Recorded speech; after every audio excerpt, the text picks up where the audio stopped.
Bismillah.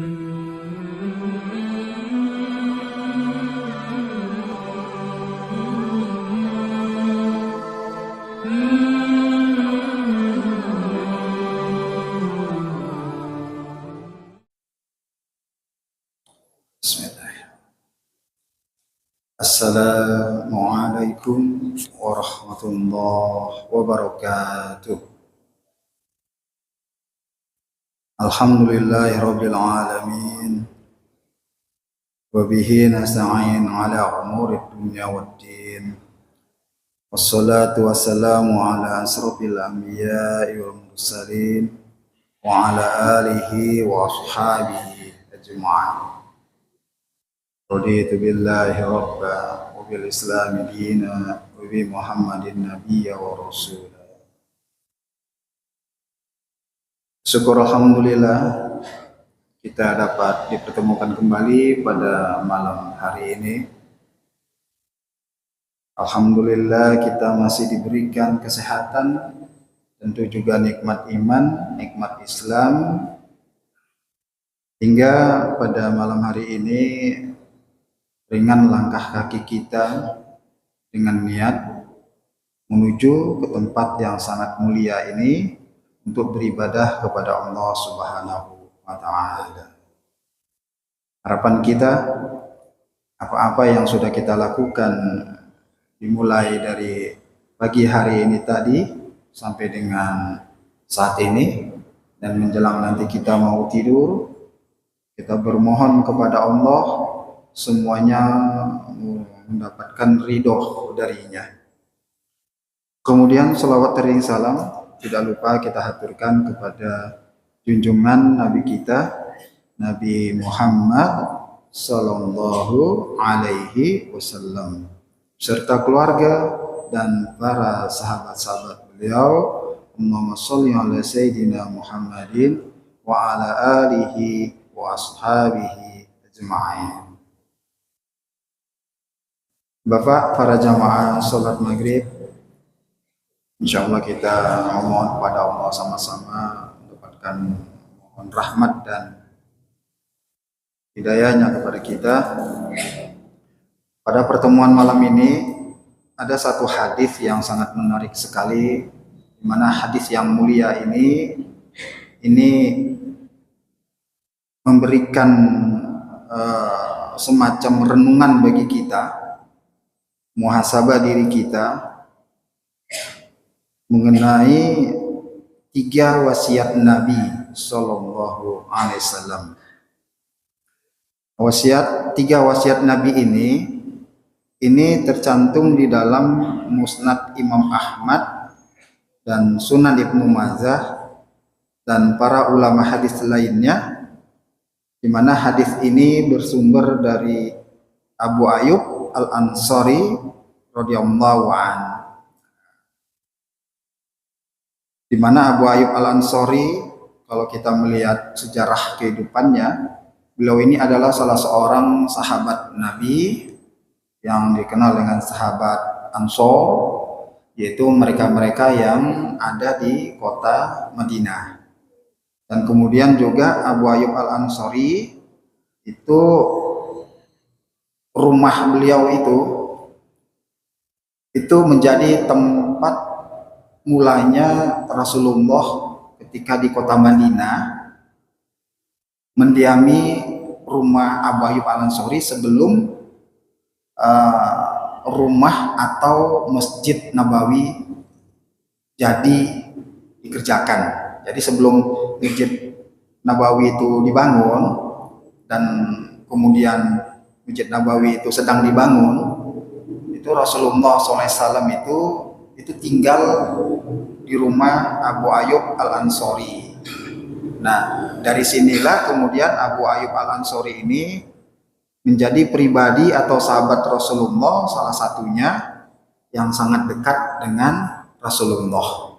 Sehingga dalam kehidupannya itu banyak hadis-hadis yang bersumber dari Abu Ayyub Al-Ansari, dan banyak juga para sahabat yang bertanya mengenai sesuatu kepada Abu Ayyub, karena Abu Ayyub Al-Ansari ini sanadnya itu langsung kepada Rasulullah Shallallahu Alaihi Wasallam. Nah, salah satu hadisnya itu di mana Abu Ayyub Al-Ansari radhiyallahu anhu itu diriwayatkan bahwa ada seorang lelaki mendatangi Nabi Shallallahu Alaihi Wasallam, lalu berkatalah dia, izni wa auzid ya Rasulullah, berikanlah aku nasihat yang ringkas. Atau ya Rasulullah alimni wa auzid, wahai Rasulullah ajarkanlah kepadaku ilmu yang singkat dan padat. Nah, ini berarti lelaki ini bertanya kepada Rasulullah itu to the point banget, nggak usah banyak penjelasan yang panjang-panjang, tapi sampaikan saja poinnya. Nah, inilah permintaan seorang laki-laki ini kepada Rasulullah. Nah, lalu kemudian Rasulullah SAW mengatakan, iza qumta fi sholatika fasolli sholatu muwaddi wala takallam bikalamin ta'taziru minhu ghoda wa zama'il ya'sa mimma fi aidin nas. Ini yang dikatakan Rasulullah kepada seseorang itu tadi, di mana dia minta nasihat kepada Rasulullah. Karena dia mintanya singkat, kemudian Rasulullah menyebutkanlah nasihatnya itu, di mana di dalam kitab-kitab hadis banyak menyebutkan bahwa hadis ini dengan judul 3 wasiat Nabi. 3 wasiat Nabi. Jadi yang dikatakan Rasulullah kepada pemuda itu, yang pertama, iza qumta fi sholatik fasholli sholata muwaddi. Yang pertama, wasiat Rasulullah kepada seorang itu, jika kamu berdiri hendak menunaikan sholatmu, fasholli sholata muwaddi, maka sholatlah sebagaimana sholatnya orang yang akan pergi. Itu orang yang akan meninggalkan dunia. Yang pertama. Yang kedua, kemudian Rasulullah menyampaikan lagi wasiatnya, wala tukallam bikalamin ta'taziru minhu ghoda. Dan janganlah kamu mengucapkan satu ucapan yang karenanya kamu akan meminta maaf besok harinya. Lalu kemudian yang ketiga, wa jama'il ya'sa mimma fi aidin nas. Kumpulkanlah keputusasaan dari semua yang ada pada tangan manusia. Nah, 3 wasiat Rasulullah Sallallahu Alaihi Wasallam ini terhimpun di dalam hadis yang bersumber dari Abu Ayyub Al-Ansari, di mana hadis ini dilihat oleh para ulama ahli hadis. Hadis ini tingkat kualitas hadisnya itu adalah hadis hasan derajatnya. Jadi kalau hadis hasan itu dia ada di bawah hadis sahih. Nah, namun demikian hadis ini banyak sekali sawahidnya. Jadi kalau sawahid itu di kitab-kitab hadis yang lain selain kitab hadis yang disebutkan di dalam Musnad Imam Ahmad maupun Sunan Ibnu Majah, itu di ulama-ulama hadis yang lain hadis ini banyak disebutkan. Maka disebut hadis ini dengan banyak sawahidnya. Hingga kalau dalam ilmu hadis ini karena begitu banyaknya sawahidnya, hadis ini menjadi hadis hasan lizati. Nah, jadi hadis itu yang sedikit lagi akan masuk kualitasnya menjadi hadis sahih. Nah, jadi kalau kita lihat tuh hadis hasan itu cacatnya itu enggak seperti hadis sahih, hadis dhaif. Kalau hadis dhaif itu ada cacatnya. Nah, umpamanya seperti hadis yang ini tadi ya. Ini dia hasan kualitas derajat hadisnya. Maka dilihat dari sanadnya, hadis ini sanadnya bersambung. Nah, bersambung itu disebut muttasil. Jadi rantai perawinya itu tidak ada yang terpotong, bersambung dia. Seperti yang tadi kami sampaikan, nah, itu Abu Ayyub Al-Ansari itu sanadnya langsung kepada Rasulullah. Maka dia mendapat sumber ini langsung dari Rasulullah. Jadi bersambung dia. Nah, hanya saja nanti kenapa ini disebut dengan hadis hasan? Bersambungnya hadis ini ketika di bawahnya Abu Ayyub Al-Ansari sampai kepada yang membukukan hadis ini ada yang terputus. Nah, disitulah maka disebut hadis ini hasan. Lalu kemudian kalau dilihat dari para perawinya, perawi ini perawi yang mempunyai yang disebut dalam ilmu hadis itu perawi yang dawid. Perawi yang dawid itu perawi yang kuat hafalannya, termasuklah Abu Ayyub Al-Ansari. Apa yang dia dengar dari Rasulullah itu dia hafal. Seperti itu juga lah dia sampaikan kepada sahabat-sahabat yang lain, tanpa ditambah, tanpa dikurang. Itu artinya Abu Ayyub Al-Ansari dia ini salah seorang sahabat Nabi yang mempunyai hafalan yang kuat. Itulah yang disebut dengan perawi yang dhabit. Jadi ingatannya maupun hafalannya itu kuat. Jadi ketika ditanya nanti kamu dapat hadis ini kapan? Dia bisa jawab itu.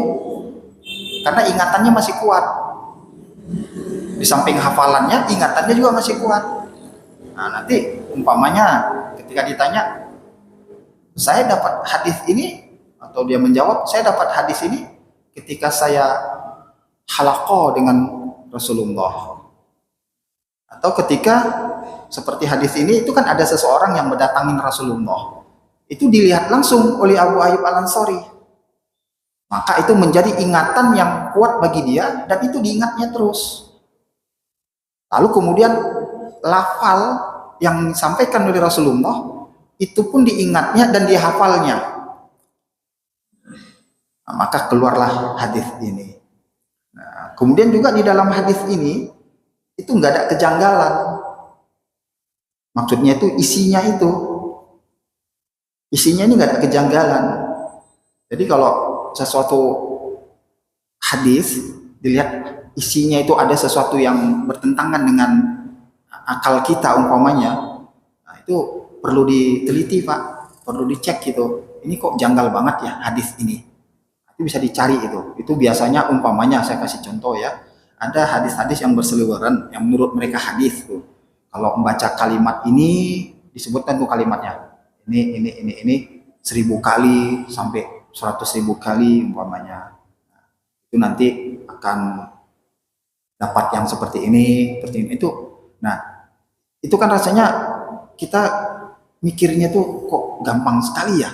Hanya dengan mengucapkan seperti itu ada sesuatu yang kita inginkan tuh. Nah, bukan seperti itu. Jadi ketika melihat seperti itu ada yang kejanggalan seperti itu, lihat tuh hadisnya, sumbernya dari mana. Kalau memang sumbernya dari Rasulullah ya alhamdulillah. Umpamanya seperti habis sholat, berzikirlah engkau dengan mengucap tasbih sebanyak 33 kali, gitu kan? Alhamdulillah 33 kali, Allahu Akbar 33 kali. Nah, itu hadisnya sahih. Hingga kemudian menjadi amalan kita setelah selesai sholat wajib. Itu tadi. Baik Bapak, kita kembali lagi kepada hadis ini tadi. Bagaimana hadis ini itu mengingatkan kita kembali bahwa di dalam kehidupan kita ini dulu pernah ada seorang pemuda bertanya kepada Rasulullah. Jadi dia bertanya kepada Rasulullah dia itu ingin menguatkan apa sih yang dicari di dunia ini? Untuk apa sih hidupku di dunia ini? Apa aku harus mengejar dunia terus? Apa aku harus berniaga terus? Nah, hingga kemudian menjadi kalau bahasa sekarangnya itu kegalauan seorang pemuda ini mendatangi Rasulullah dan dia bertanya langsung kepada Rasulullah. Maka Rasulullah langsung menjawab, Maka yang pertama wasiat Rasul itu idza qumta fi sholatika fa sholli sholata muwaddi. Wasiat ini yang pertama ini itu berkenaan tentang sholat, Pak. Itulah. Rasulullah menyampaikan yang pertama itu tentang sholat. Itu wasiatnya. Lalu kemudian dilanjutkan oleh Rasulullah. Tentang sholatnya itu, apa ya Rasulullah wasiat yang kau tinggalkan kepada kami? Rasulullah mengatakan agar kita itu memperhatikan sholat dan agar kita melaksanakannya dengan baik. Itulah maksud Rasulullah mengatakan sholatlah sebagaimana sholatnya orang yang akan pergi. Kan Rasulullah menyampaikan seperti itu. Fasholli sholata muwaddi. Maka sholatlah engkau sebagaimana sholatnya orang yang akan pergi. Artinya sholat yang dia kerjakan itu adalah sholat yang terakhir. Nah, jadi kalau pemahaman seperti ini ada di diri kita, maka kita akan menjadikan diri kita ini, bagaimana sih kalau kita berpisah dengan seseorang? Bagaimana sih kalau kita berpisah dengan anak kita? Atau kita mau pergi jauh, lalu kemudian kita meninggalkan anak istri kita. Nah, itu berarti semuanya sudah kita persiapkan. Apa yang harus kita persiapkan untuk anak istri kita? Umpama ini perjalanan jauh yang dimaksud di sini, ketika kita itu ditugaskan ke daerah yang lain. Nah, ini di luar sholat tadi ya. Nah, coba itu saja kita sudah mempersiapkan semuanya. Bekal apa yang akan dibawa nanti ke tempat tujuan kita. Lalu kemudian apa-apa saja yang akan kita tinggalkan buat anak istri kita. Apakah kita nanti mau pergi ke daerah itu, kemudian anak istri kita biarkan begitu saja, kita tinggalkan begitu saja? Tentu tidak. Pasti ada bekal, ada yang akan kita tinggalkan. Setidaknya materi atau harta atau nasihat-nasihat kepada anak-anak maupun istri kita. Itu disampaikan. Nah, seperti itu kalau kita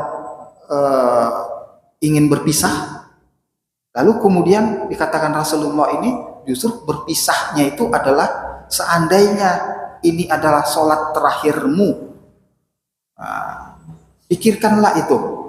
Sehingga kemudian di dalam hal ini memotivasi kita agar kita itu di dalam sholat itu berhati-hati, jangan sampai ada rukun-rukun sholat itu yang tertinggal, bahkan sampai sholat itu rusak, kan rugi itu. Nah, jadi ketika orang langsung ingat apa kata Rasulullah ini tadi, jadikanlah sholatmu ini adalah sholat terakhirmu, itu seakan-akan habis sholat ini kita meninggal, malaikat menjemput kita, selesai sudah. Nah, maka orang kalau berpikir seperti ini, mudah-mudahan kita masuk di dalamnya, maka sholat kita itu akan menjadi sholat yang khusyuk. Nah, itu dia. Susah, Pak, kita meraih sholat khusyuk itu. Kita hanya bisa mengatakan khusyuk, tapi ketika kita sholat itu banyak sekali yang mengganggu kita. Apakah pikiran kita, suara-suara kiri kanan kita, banyak sekali. Kita saja kalau sholat berjamaah saja, kalau lagi kusuk-kusuknya,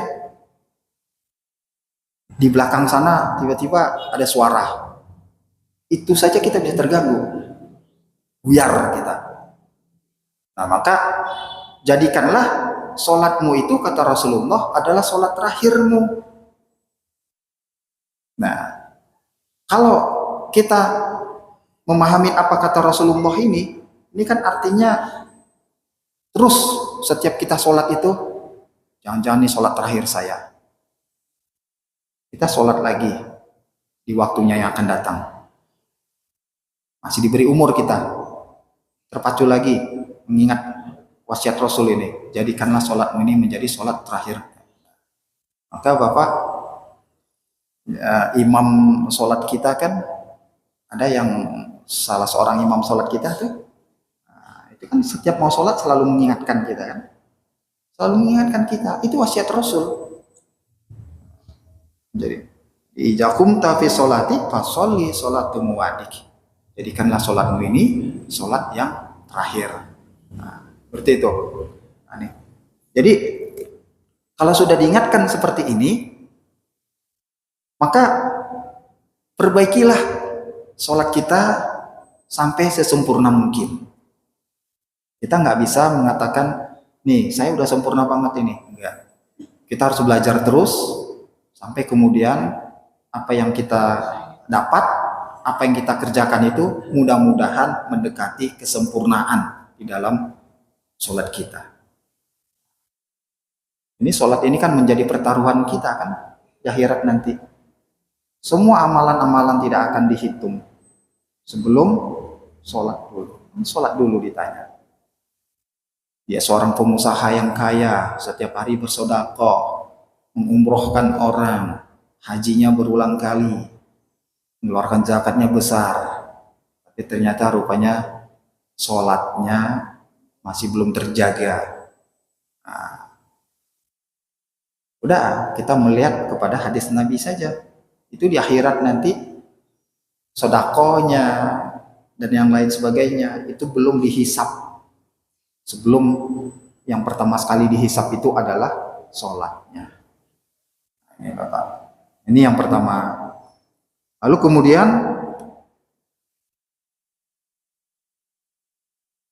selain kita tetap memperhatikan sholat kita itu, lalu kemudian melaksanakannya dengan baik, maka dalam hal ini yang disebutkan lagi memperhatikan itu semuanya Pak ya, yang bersangkutan dengan masalah sholat, mulai dari rukunnya, syaratnya, sunnah-sunnahnya, sampai dengan waktu-waktu yang memang waktu itu adalah disunahkan dari Rasulullah, dianjurkan dari Rasulullah, sholatlah kamu di awal waktu. Nah, itu semua harus diperhatikan. Nah, ini wasiat Rasul yang pertama. Kemudian wasiat Rasul yang kedua adalah wala takallam bikalamin ta'taziru minhu ghada. Itu Rasulullah SAW menyampaikan kepada pemuda itu agar kamu itu dapat memelihara dan menjaga lisanmu. Jadi apa yang dikatakan Rasulullah ini tadi, wasiat yang kedua ini berkaitan dengan lisan. Maka lisan tuh kalau nggak dijaga Pak, banyak yang rusak. Negara saja bisa rusak karena lisan seseorang, gitu kan? Hancurnya negara juga bisa terjadi karena penyebabnya lisan juga. Nah, mungkin kejadian beberapa waktu yang lalu, bagaimana terjadi demo yang besar itu kan asal mula pangkalnya kan dari lisan. Nah, dimana lisan ini akhirnya mempunyai pengaruh yang negatif bagi pendengarnya. Dan yang mendengar ini adalah rakyat. Akhirnya memuncak. Terjadilah demo besar-besaran yang anarkis. Dan alhamdulillah tidak berlanjut. Kalau berlanjut nggak kebayang kita Pak, bisa kejadian seperti tahun 98 mungkin, gitu kan?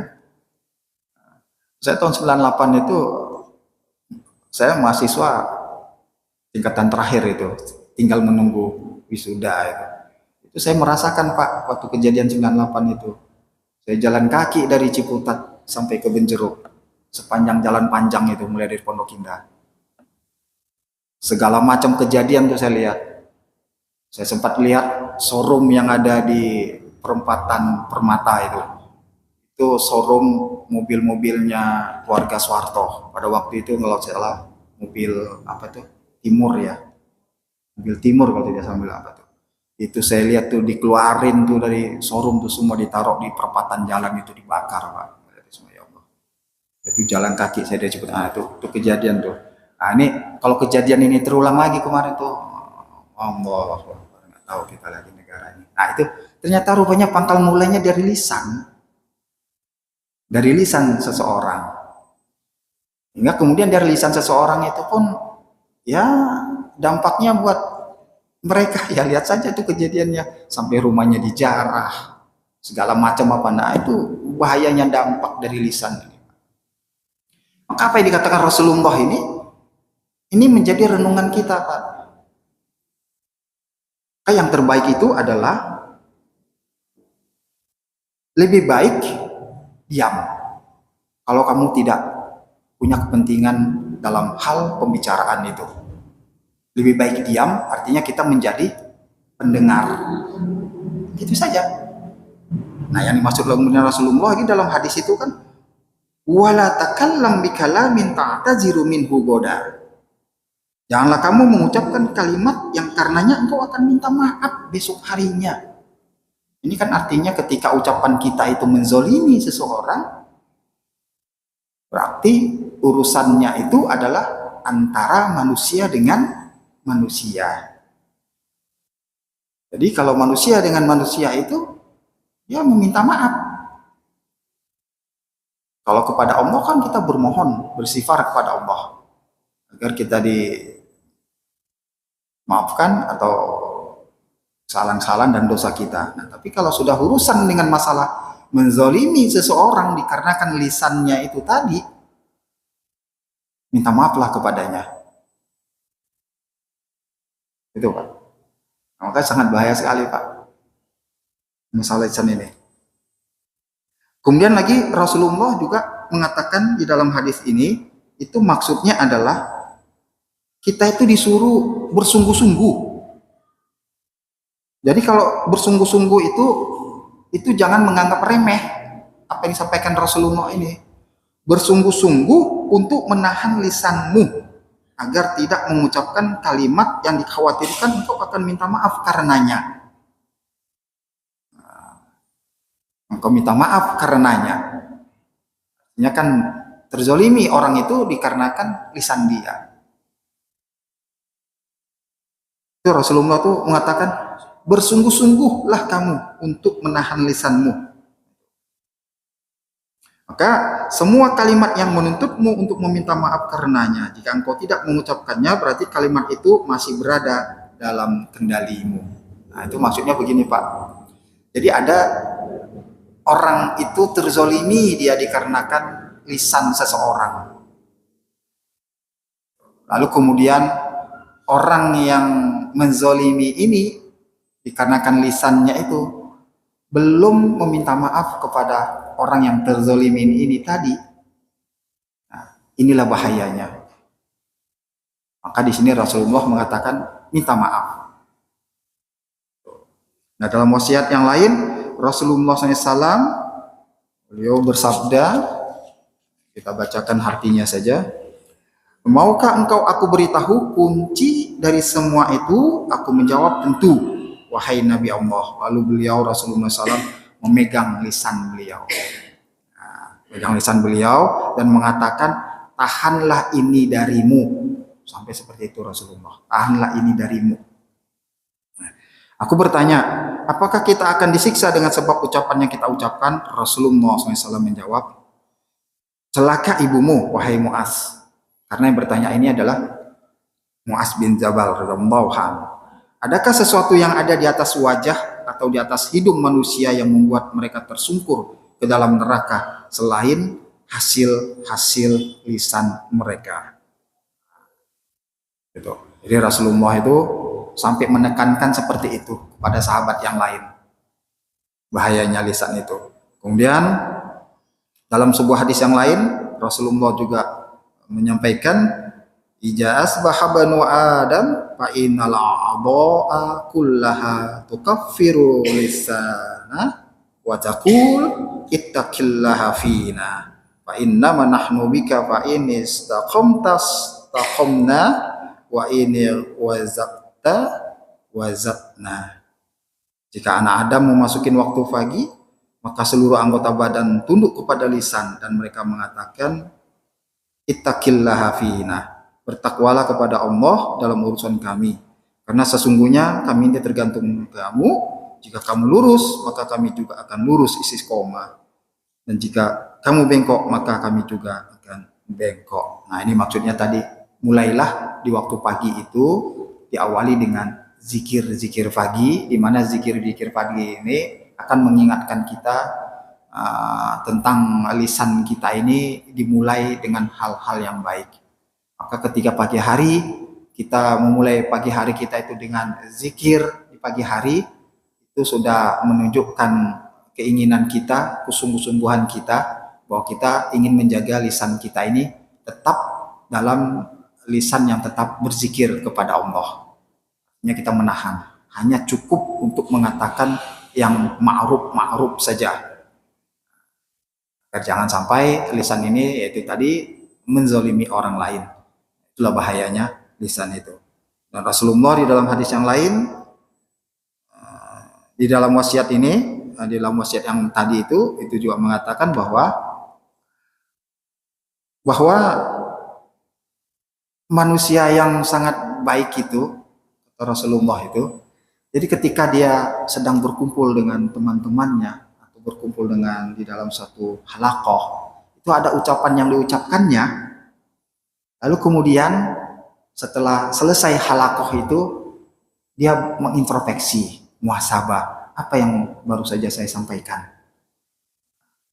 apa yang baru saja saya ucapkan, apakah ucapan saya ini mengandung hal-hal yang ma'ruf, atau jangan-jangan ucapan saya ini ada mengandung hal-hal yang bisa jadi menyakiti orang lain. Nah, seperti itu. Ini kan artinya bahwa kita itu harus banyak-banyak mengerem lisan sebenarnya. Lalu kemudian di dalam hadis yang lain Rasulullah mengatakan, man kana yu'minu billahi wal yaumil akhir falyakul khairan aw liyasmut. Itu tadi. Barang siapa yang beriman kepada Allah dan hari akhir, maka hendaklah dia mengucapkan kebaikan atau hendaklah diam. Nah, itu saja. Jadi memang benar tuh. Jadi lisan tuh lebih baik banyak mengucapkan yang ma'ruf. Kalau enggak ya udah diam aja. Berbicara atau mengatakan sesuatu yang ma'ruf sajalah, atau yang penting-penting saja. Kalau tidak apa sudah liyasmut, diam saja atau berdiam diri.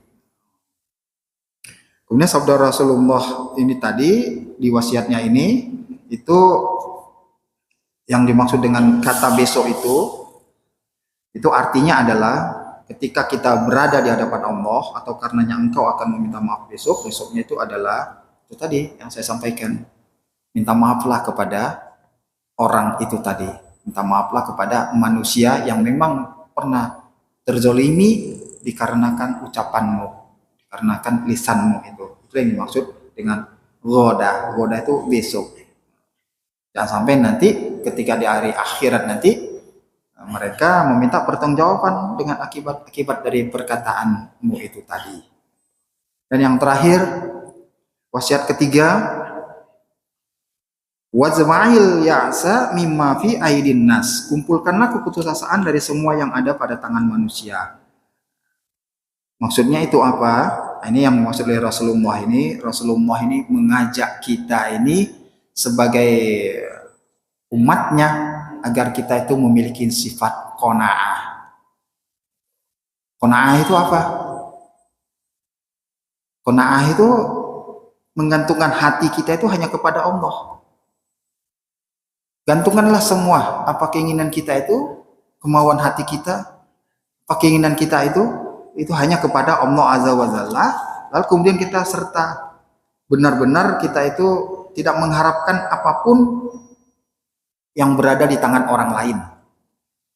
Nah, sehingga kemudian sifat qanaah ini menjadikan kita itu orang yang lebih banyak bersyukur dengan apa yang kita miliki. Ini penting dalam kehidupan kita. Karena ada orang yang sudah punya lebih, mungkin karena qanaahnya nggak ada, akhirnya menjadikan dia orang yang tidak mudah bersyukur. Banyak yang dia dapat itu justru bagi dia itu sesuatu yang masih kurang.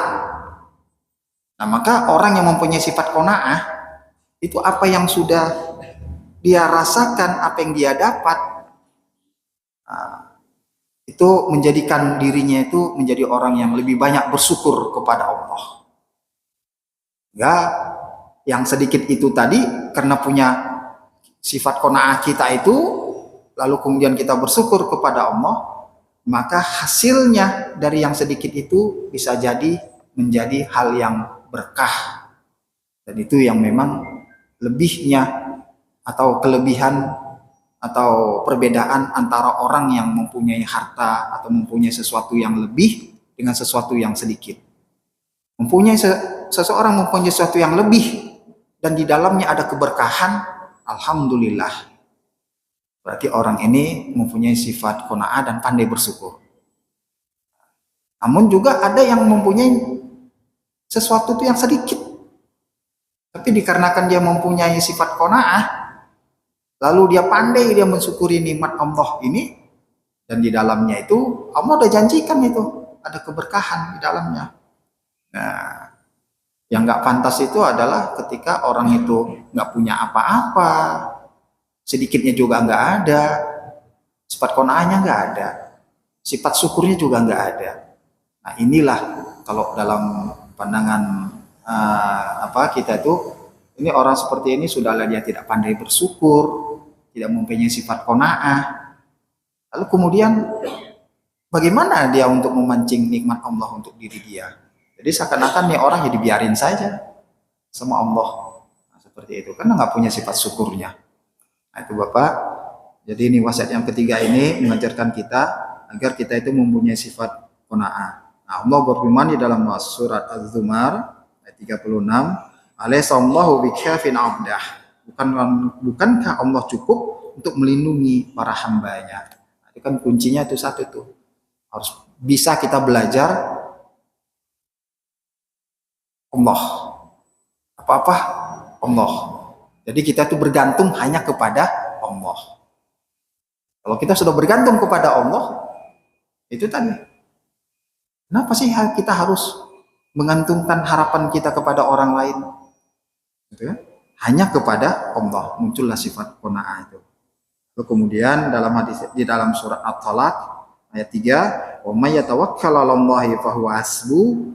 Dan barang siapa yang bertawakal kepada Allah, niscaya Allah akan mencukupkan keperluannya. Inilah kelebihan dari orang yang pandai mensyukuri nikmat Allah, lalu dia mempunyai sifat qanaah, sehingga kemudian menjadikan dirinya menjadi orang yang tawakal. Dan orang yang tawakal ini akan menjadikan apa-apa yang diinginkannya itu dicukupkan oleh Allah. Nah, cukup dengan yang banyak lebih itu bukan seperti itu penilaiannya. Belum tentu banyak itu cukup bagi orang itu. Belum tentu sedikit itu cukup bagi orang itu. Nah, tapi Allah katakan di sini Allah akan mencukupkan. Nah, mencukupkannya inilah yang Allah janjikan bagi orang yang bertawakal kepadanya. Demikian para jemaah, mudah-mudahan ini dapat sedikit memberi tausiah buat diri kami khususnya dan diri kita semuanya. Mudah-mudahan ini bermanfaat bagi kita. Afwan minkum. Kita tutup kajian kita pada malam hari ini dengan membaca doa kafaratul majelis. Subhanallahumma wa bihamdika astaghfiruka wa atubu ilaik. Assalamualaikum warahmatullahi wabarakatuh.